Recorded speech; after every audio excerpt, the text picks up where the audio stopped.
Well, this morning it appears Israel getting ready for the next stages of its war with Hamas as a humanitarian crisis grows inside Gaza. A busy weekend for both sides of the conflict, so we're bringing you up to speed with three things you need to know as you start your week. Number one, new numbers estimate about 500,000 people have evacuated Gaza so far after Israel warned residents to get out on Friday. Two, overnight we've learned that the Rafah crossing between Egypt and Gaza may open briefly for people trying to get out of the war-torn city. The crossing is the only remaining way for people to get people and goods in and out of that city and has been closed for the past week. And then number three, South Carolina Senator Lindsey Graham says he's getting ready to make his way to the region with a bipartisan group of senators. He's looking to go after the funding for terrorist organizations like Hamas. I am poised to use military force to destroy the source of funding for Hamas and Hezbollah. The idea that Iran read about this operation in the paper or on television is laughable. 93% of Hezbollah and Hamas's money comes from Iran. This comes as U.S. Secretary of State Antony Blinken says the U.S. is actively trying to get assistance into Gaza. Right now, the city is facing a humanitarian crisis with shortages of food, water, electricity, and medicine.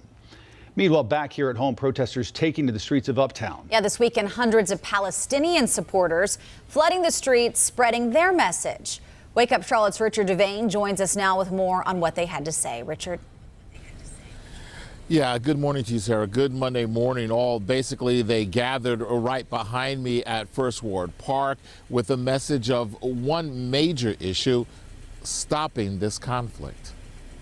Hundreds gathered at First Ward Park Sunday to protest the week-long war between Israel and Hamas, which has their loved ones caught in the conflict. They waved flags and held banners and signs protesting the violence as they marched through the streets of Uptown.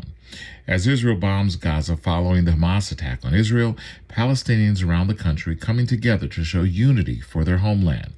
The Gaza Health Ministry reports more than 2,600 Palestinians were killed since the fighting began. More than 1,400 Israelis were killed in the Hamas attack on Israel, which started this war. People here wanting an end to the bloodshed on both sides. We first want to create awareness among people. As my dad said, I hope that...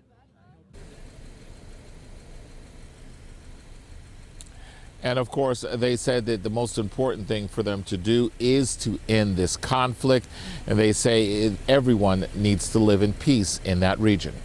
We're reporting for First Ward Park. Richard Devane for Wake Up Charlotte.